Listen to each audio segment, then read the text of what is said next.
saying thank you to President Richardson, Mr. Daffler, the Hall of Fame Committee, our athletic department, Westminster College, and the coaching staff that hosted a wonderful day for us. My family and I thoroughly enjoyed the day together, and we really appreciate the time and effort that went into the planning for today. When Coach McNeil called me to give me the good news about my induction into the Hall of Fame, I was absolutely thrilled. Not only because I was proud of my athletic accomplishments, and I knew that this was going to solidify me as my dad's favorite daughter, but because it gave me the opportunity to relive the memories of some of the best years of my life. I'm so incredibly blessed and honored to have been given this opportunity. I want to first and foremost thank God, because without Him, none of this would have been possible. I would also like to thank my family, my friends, teammates, and coaches. Your support and encouragement throughout the years meant the world to me. I appreciate all of you for being here tonight. As I began preparing for this speech, I looked back and reflected on my track career. Growing up, basketball was actually my sport, but when I got to high school, I decided to go out for the track team because I had noticed I was usually the fastest one down the basketball court. And day one of high school for track practice, I met one of my very best friends, Mallory, who was here tonight. Mallory and I were sprinters together, who enjoyed running, but short distances, of course. We didn't take it too seriously at first. However, after the first year of running and competing, I really started to fall in love with the sport. I found my niche in sprinting events and knew this is what I was meant to be. Now in high school, I was more of a shy person, and if any of you know sprinters, that's not normally the personality that most have.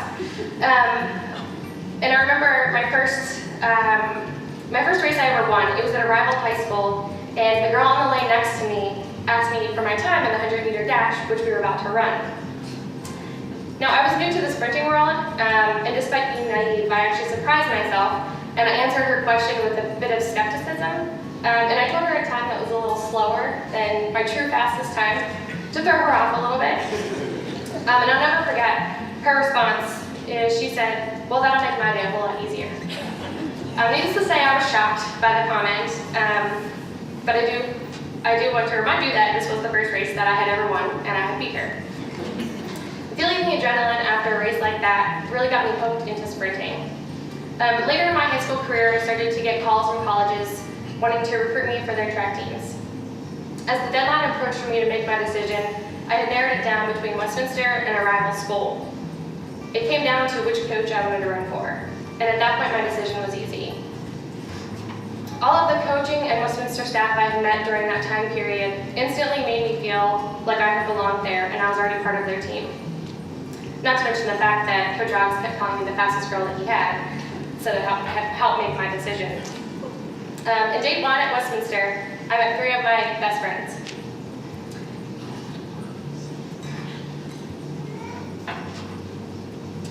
Amanda, Rebecca, and Caitlin. I could not have handpicked better friends if I tried. Being part of this team really took friends and turned them into family. We worked very hard and put in the hours of training, but we also had a ton of fun that made the best memories. I not only credit the fun times to my friends and teammates, but also our fantastic coaches. They fostered an extremely supportive and nurturing atmosphere that was professional and serious, but laid back and silly. The team we built over the years became stronger and more mature with each passing year. We had teammates cheering for others throughout the entire meet, some even taking time out of their race prep to show their support for the team. One of the best displays of encouragement was during the 4x4 relay race. Everyone would line up on the straightaways and cheer the girls on. That was one of my favorite races to cheer for because it was the last event, it was the most exciting, and I got to see Becca run her heart out. Our teammates even stepped up when we needed them to. Amanda, known to her friends and teammates as Smalls, she was a high jumper, but when the coaches asked her to pick up pole vaulting, which I think has to be a very hard event, she did it with no hesitation. Despite all of the support I have gushed about, there was a little bit of hostility when it came to outdoor winter training. Sprinters were not allowed to run outside of temperatures below a certain threshold, and other runners didn't take to that rule too kindly, and some even said we got special treatment. But I'd like to think that Coach McNeil knew exactly what he was doing, and he was a fantastic coach. I personally loved the role and appreciated that Coach was doing what was best for his sprinter group. Coach always had my back and was there to push to make me better. However, there was one time his coaching was not helpful. We were in a very large invitational, and shocker, I was nervous.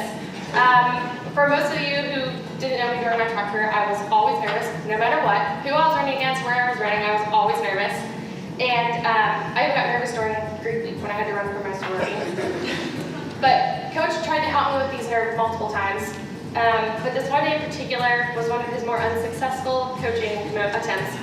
He came up to me before the 100-meter dash and gave me a pep talk. He told me to walk the walk and exude confidence so that I could intimidate my opponents.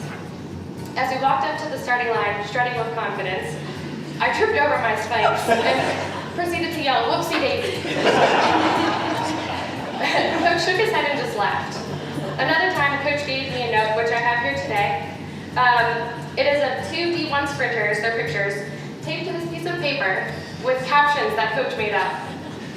One said, "I hope Megan Harding isn't in my heat, she is too good." And the other, "I can't catch Megan, she's too fast." That is one of the best things about Coach. He saw all of us for who we were, but he also saw who we could be and worked towards bringing that out in each of us. In all seriousness, Coach, I owe a lot of this to you.